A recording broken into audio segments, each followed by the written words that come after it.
प्यारे बच्चों नमस्कार, कैसे हैं आप सभी। उम्मीद कर रहे हैं बहुत बढ़िया होंगे। स्वागत करते हैं आप सभी का विश्वसनीय, आपके दिलों पे राज करने वाला प्लेटफॉर्म विद्याकुल पर। प्यारे बच्चों, आज की सेशन, आज की क्लास काफी ज्यादा महत्वपूर्ण होने वाली है। और इस तो बात करते हैं भाई, सबको पता है बहुपद किसे कहते हैं। तो वैसा बीजीय व्यंजक जिसके चर का घात धनात्मक होता है उसे हम बहुपद कहते हैं। चर राशि और अचर राशि आप समझते होंगे। देखो, अगर हम बात करें सर, चर राशि की एग्जांपल आपको पता है, कोई बता पाएगा? एक होता है चर राशि, एक होता है हम सभी का अचर राशि। चर राशि मेरे दोस्त वो राशियां होती हैं जिसका मान वैल्यू बदल सकता है, नहीं तो उसके बदले हम कुछ और भी लिख सकते हैं। जैसे आप कह सकते हो सर एक्स, वाई, जेड, इस तरीके से। ठीक है, एक्स हो गया, वाई हो गया, जेड हो गया, ए हो गया, बी हो गया, सी हो गया, मतलब तमाम ऐसी चीज है तो हमारा होती है वो क्या होती है। बता फटाफट से। अभिनव करा, आई एम कमिंग सर, मैं आई कम इन सर, यस कम इन, है ना। स्कूल में ऐसे आकर के बच्चे बोलते हैं मैं आई कम इन सर, यस कम इन भाई। चर राशि ये होती है। अचर राशि, देखो अ का मतलब होता है नहीं। क्या होता है? नहीं, है ना। चर माने मान, यानी कि जिसका मान नहीं बदलता है उसे हम अचर राशियां कहते हैं। जैसे मान लो यहाँ पे हम कहें कि 3, यहाँ पे कह दे 7, यहाँ पे कह दे 10 या 20 या 50 या 100, जो भी चीज कहो, जो भी चीज मेरे दोस्त कहो, वो हमारी जो होती है वो अचर राशियां होती है। समझ रहे हो? बोलो फटाफट से। यस, रूबी खातून बताना फटाफट से। मोहित प्रणाम सर जी, सिर जी लिख रहा है, ओ हो। ठीक है, प्रणाम बाबू। नंदिनी यादव बताओ, समझ गए यहाँ तक? जैसे अब कहने का मतलब यह है कि अगर कोई यहाँ पे बहुपद कोई लिख रहा है, जैसे सपोज डेट ऐसा मान लो कि यहाँ पे कोई लिख देता है एक्स स्क्वायर प्लस का 2x प्लस का यहाँ पे लिख देता है 1। ठीक है, लेकिन कोई दूसरा आता है या कोई मेरे बच्चे आते हैं, आप लोग आते हो, कहते हो नहीं सर हम इसको ऐसे लिख देना चाहते हैं, वाई स्क्वायर प्लस का 2y प्लस का 1। तो क्या यह दोनों अलग अलग है? बोलोगे कि नहीं सर एक ही है। लेकिन एक तीसरा बच्चा आता है ना, और तीसरा बच्चा कौन है? कौन है? कौन है बताओ, तीसरा बच्चा कौन है? वंदना कुमारी आ रही है, और वंदना कुमारी कह रही है कि ना मंटू सर हम इसको ये लिख देते हैं 2x स्क्वायर प्लस का 7x प्लस का 1। तो बताओ वंदना, ये वाली सही है? नहीं है। तो ये यानी कि अंक यदि चेंज हो जाएगा तो सबको सब चेंज हो जाएगा, तो ये नहीं है, यानी कि ये आपका दोनों है। यानी कि चर राशियां जो एक्स वाई है उसके बदले आप ए बी सी डी रख सकते हो, एक्स के जगह वाई रख सकते हो, ये चीजें तुम कर सकते हो। तो ये हमारे जो भी होती है, ठीक है मेरे भाई बच्चों, तो ये हमारा होती है चर राशि अचर राशि, आपने समझा। अब मेरे बच्चों ये होता क्या है कि जो बहुपद होता है, बहुपद को दो आधार पे बांटा गया है। बहुपद के भाई इधर जरा, बहुपद को कितने आधार पे बांटा जाता है मेरे दोस्त बताओ फटाफट से। आप कहोगे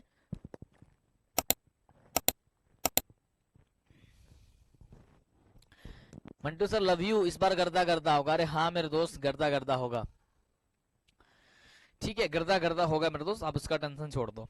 ठीक है, हाँ सच्ची में गर्दा गर्दा होगा, काहे लिए परेशान होगा, गर्दा गर्दा ही होगा। ठीक है, तो आपको ये दो आधार पे बांटा गया, एक होता है पदों के आधार पे, एक होता है घातांक के आधार पे। ठीक है, दो प्रकार के बहुपद होते हैं, तो मैं थोड़ा बहुत मैं समझाते जाऊंगी। पदों के आधार पे अगर हम बात करते हैं कौन कौन सा बहुपद होता है, तो पहला एक होता है एक पदी बहुपद, दूसरा होता है द्विपदी, तीसरा होता है त्रिपदी। अब देखो नाम से पता चलता है एक पदी, यानी कि जिसमें पदों की संख्या कितनी हो, जिसमें जिसमें कितने पद हो, तो सिर्फ एक पद हो, वह हमारे एक पदी बहुपद कहलाते हैं। यानी एक पद वाले बहुपद को, एक पद वाले बहुपद को हमें एक पदी बहुपद कहा जाता है। जैसे यहाँ पे x हो गया, यहाँ पे एक्स स्क्वायर हो गया, यहाँ पे आपका 2 हो गया, ये पद के आधार पे है तो इसे कहेंगे एक पदी बहुपद। ऐसा होता है द्विपदी बहुपद, द्वि से ही मतलब पता चलता है भाई साहब, द्वि का मतलब होता है दो, और पदी मतलब पद, यानी जिसमें दो पद दिखाई देते हो, जैसे कि x प्लस का 1, एक्स स्क्वायर प्लस का 2, x माइनस का 2, ये सभी के सभी दो पद में बहुपद होते हैं। यहाँ तक सही है। त्रिपदी, फिर वही बात कि जिसमें पदों की संख्या मेरे बच्चों बोलो कितना हो, जिसमें 3 पद हो, वे हमारी त्रिपदी बहुपद होती है। यानी कि 3 पद वाले बहुपद को हम लोग त्रिपदी बहुपद कहते हैं। जैसे x square plus x plus 1, x cube plus x square या एक्स प्लस का 2, ये सभी कभी जिसमें 3 गो पद दिखाई दी बबुआ, वो हमने के 3 पदी बहुपद हो जाए। इससे थोड़ा कम क्वेश्चन, लेकिन जो घातांक के आधार पे पूछा जाता है, ये सबसे ज्यादा प्रश्न इससे पूछे जाते हैं। जब आप 18 फरवरी के दिन मैथ का एग्जाम देने जाओगे मेरे भाई, सर आपका जॉकेट कौन ले लिया? भाई मेरा जॉकेट पता नहीं कैसे चुरा लिया कोई यार, सच्ची कह रहा है, चुरा लिया कोई। हाँ, चुरा लिया है मेरे दोस्त। कह रहे घातांक के आधार पर बहुपद निम्न प्रकार के होते हैं। कौन कौन? एक घातीय बहुपद, जिससे हम लोग, love you sir ji, love you मेरे दोस्त। कौन है? राजा, रिया,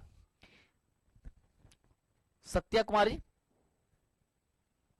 सर आप हिंदी का क्या चीज पीडीएफ नहीं डाल रहे हैं? सवाल तुम लोग का यही होगा, है ना? चलो इस क्लास के बाद डाल देते हैं, इस क्लास के बाद से डाल देते हैं, ठीक है? पीडीएफ अभी कुछ समय के बाद मिल जाएगा, ठीक है? आज मैथ की क्लास है वहां पे। एक घातीय रैखिक बहुपद, एक घातीय रैखिक बहुपद का क्या मतलब हो गया कि एक घात वाले बहुपद को एक घातीय बहुपद कहते हैं, और इसे ही हम लोग रैखिक बहुपद के नाम से जानते हैं। इसका एक अन्य नाम है रैखिक बहुपद। जो बार बार पूछा जाता है कि रैखिक बहुपद के बारे में बताओ, तो रैखिक बहुपद के बारे में अगर हम बात करते हैं तो वैसी बहुपद जिसके घातों की संख्या सिर्फ एक होती है, उसे हम लोग रैखिक बहुपद के नाम से जानते हैं। इसके यदि हम व्यापक रूप की बात करते हैं, क्योंकि पूछा जाता है कि रैखिक बहुपद का व्यापक रूप क्या होता है, तो इसका व्यापक रूप होता है ए एक्स प्लस का बी होता है। क्या होता है मेरे बच्चों? कहोगे सर ए एक्स प्लस का बी होता है, ठीक है? शुभम बाबू, रितु बताओ फटाफट से, क्या होता है? ए एक्स प्लस का बी होता है। जैसे हम इसका एग्जाम्पल के तौर पे यदि हम लेना चाहें तो आसानी से ले सकते हैं, एक्स प्लस का 1 कर सकते हैं, या फिर कह सकते हैं सर 2x प्लस का यहाँ पे 10 कर सकते हैं, जो भी है, या फिर y माइनस का यहाँ पे 1 कर सकते हैं, y माइनस का 2 कर सकते हैं। ये हमारा हो जाएगा एक पदीय बहुपद, जिसे हम लोग रैखिक बहुपद के नाम से भी जानते हैं। एक होता है द्विघातीय बहुपद। द्विघातीय बहुपद से बहुत सारे क्वेश्चन आता है, और द्विघातीय बहुपद आपको पढ़ने भी है। दो घात वाले बहुपद होते हैं वो द्विघातीय बहुपद होते हैं, और इसका व्यापक रूप होता है, वो होता है a x x square plus का बी एक्स प्लस का सी होता है। क्या होता है बोलो? ए x square plus b x plus का सी होता है। इसका व्यापक रूप क्या होता है? A x square plus b x plus c होता है, जहां पे ए बराबर, देखो किसी में भी, एक घातीय हो, द्विघातीय हो, त्रिघातीय हो, इसमें कभी भी ए बराबर हमें 0 वैल्यू नहीं होता है, कभी भी इस बात को ध्यान रखना। यानी देखो यहाँ पे b का वैल्यू हमें 0 हो सकता है, c का वैल्यू भी 0 हो सकता है, लेकिन हमारा a की वैल्यू 0 कभी नहीं हो सकती है। यानी कि यह x एक्स स्क्वायर भी होगा तो भी द्विघातीय ही बहुपद है, ठीक है? यह x एक्स स्क्वायर प्लस का यदि 2 होगा तभी द्विघातीय बहुपद है, किसमें घातों की संख्या 2 है। लेकिन यदि केवल ये वाला a का वैल्यू, अगर मान लो इसमें हम 0 रख दें, सपोजेड इसको 0 रख दें, तो ये कट के क्या हो जाएगा? खत्म हो जाएगा, केवल 2 बचेगा। तो 2 क्या द्विघातीय बहुपद होगा? नहीं। तो इसलिए इस चीज को आपको ध्यान देनी है, ठीक है मेरे बच्चों? ठीक है बच्चों, यहां तक समझ में आया? Yes yes yes yes yes. आगे बात करते हैं, त्रिघातीय बहुपद के बारे में बात करते हैं। त्रिघातीय बहुपद के बारे में बात करते हैं कि त्रिघातीय बहुपद क्या है। तो 3 घात वाले बहुपद को हम लोग कहते हैं त्रिघातीय बहुपद। क्या कहते हैं? जिसके घातों की संख्या कितनी हो? 3 हो। देखो त्रिघात, त्रि माने ही होता है 3, तो जैमे बबुआ 3 गो घात हुई, 3 गो पावर होगी, ओकरे के हमने क्या कहल जाए? क्या चीज? त्रिघातीय बहुपद। किसमें? जिसमें 3 घात होती है वो हमारा होती है सर त्रिघातीय बहुपद। और त्रिघातीय बहुपद की यदि हम व्यापक रूप की बात करते हैं, अगर हम बात करते हैं भाई व्यापक रूप की बात करते हैं, तो क्या होता है? ए एक्स क्यूब प्लस का b x x square plus का सी एक्स प्लस का डी होता है। यहां पे भी हमारी जो कंडीशन होती है वह ए बराबर 0 नहीं हो सकती है, ये बात ध्यान रखना। यानी कि कह सकते केवल अगर एक्स क्यूब दिया गया हो या वाई क्यूब दिया गया हो, ये सभी के सभी हमारे जो बहुपद हो जाएंगी वे त्रिघातीय बहुपद हो जाएगा। ऐसा इसलिए होगा क्योंकि त्रिघातीय बहुपद में घातों की संख्या 3 होती है, और हमें इसमें पावर जो दिख रहा है वो इसमें हम लोगों को 3 दिख रहा है, तो इसलिए हम कह देंगे कि सर यह त्रिघातीय बहुपद हो जाएगा, ठीक है? जैसे यहां पे है कि एक्स क्यूब प्लस का एक्स एक्स स्क्वायर प्लस का एक्स प्लस का 1, ये सब के सब जो बहुपद होंगे वे त्रिघातीय बहुपद होंगे। मंटू भैया आपसे हम गुस्सा? अरे भाई तुमसे क्यों गुस्सा होंगे? प्रिंस बाबू, पल्लवी, कैसे गुस्सा हो सकते हैं यार? कैसे गुस्सा हो सकते हैं मुझे बताओ? तुम लोग तो मेरी जान हो यार, तुम लोग को पता नहीं है कि मैं कैसा इंसान हूं। तुम लोग से कोई चीज छिपा है यार? है तुम लोगों से कोई बात छिपी है? तुम लोग से कोई बात छिपी है? बिल्कुल ही नहीं छिपी है, ठीक है? कोई बात नहीं छिपी है मेरे बच्चों, आप उसका टेंशन छोड़ दो तुम कि हम गुस्सा क्यों होंगे? हमको देखो ऐसा समय है अपने आप को साबित करने का, बेहतर करने का, रिजल्ट लाने का, अच्छा करने का, समझ रहे हो? शून्य घातीय बहुपद, वैसा बहुपद जिसके चर का घात शून्य हो उसे हम लोग शून्य घातीय बहुपद कहते हैं। जैसे कि 2, 3, 4, 5 इत्यादि, ये सभी के सभी क्या है? ये हमारे शून्य घातीय, क्योंकि इसमें घातों की संख्या एक भी नहीं है, ठीक है? समझ रहे हो? समझ रहे हो मेरे बच्चों? जल्दी से यहां तक समझिए बच्चा क्या कह रहा है, 1 मिनट भाई। चलो ठीक है, चलो गुड, बात करें आगे। चलो आगे बात करते हैं, यहां पे समझते हैं। नोट में कुछ पॉइंट्स है, इसके नोट कर लो, इसे आसानी से याद करके रखना, क्योंकि ये क्वेश्चन सबसे ज्यादा ऑब्जेक्टिव में पूछे जाते हैं, जिसे ध्यान देना। एक घातीय या रैखिक बहुपद का आलेख कैसा होता है? या तो कह सकते हैं सरल रेखा, सरल रेखा, या कह सकते हैं सीधी रेखा, सरल या सीधी रेखा होती है। द्विघातीय बहुपद का आलेख कैसा होता है? उद्गमो या अधोमुखी परवलय के रूप का होता है। कैसा होता है? उद्गमो या अधोमुखी परवलय का होता है। और इस बार के मॉडल्स पेपर में भी आपने ये क्वेश्चन देखा होगा, ठीक है। और इसके पहले भी मैंने इस चीज को पढ़ाया था कि द्विघातीय बहुपद का जो आलेख होता है वह उद्गमो या अधोमुखी किसके रूप में होता है? परवलय के रूप का होता है। यदि बहुपद का आलेख एक्स अक्ष को जितनी बार काटता है, बहुपद का आलेख जो है एक्स अक्ष को क्या करता है? जितनी बार वह प्रतिच्छेद करेगा, यानी जितनी बार काटेगा उसके शून्यकों की संख्या कितनी होंगी? उतना ही होंगी। जैसे अगर हम बात करते हैं यहां पे बात करते हैं ऐसे करके, ठीक है, ऐसे करके बात करते हैं। तो ऐसे करके यदि बात करते हैं, अब मान लो कि ये प्रतिच्छेद कर रहा है, हम लोगों को पता है कि y होता है, इधर आपका y डैश होता है या फिर y माइनस होता है, जो भी है, इधर आपका x होता है, इधर माइनस का x होता है, चाहे x डैश होता है। तो ये कितनी बार काट रहा है? 1 2 3 4 5। तो ये इसकी संख्या जो होंगी वो संख्या कितने होगी सर? 5 हो जाएगा। यानी कि जितनी बार काटेगा, जितनी बार मेरे बच्चों ये काटेगा, जितनी बार काटेगा उतने ही क्या होंगी भाई? इसके शून्यकों की संख्या होंगी। अगर इसके शून्यक हम पूछे, वही शून्यक हो या संख्या जो भी है, शून्यक यदि हम बात करें तो इसके शून्यक जो होंगी उतने ही होंगी।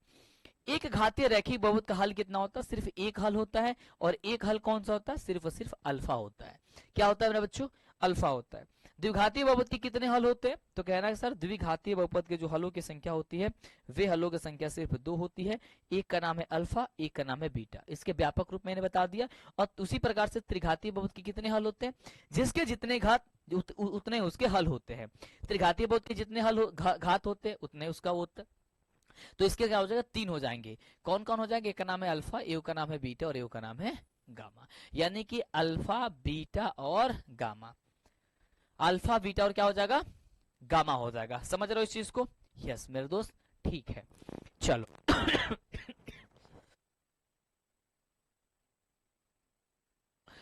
सॉरी मेरे भाई, सॉरी सॉरी सॉरी।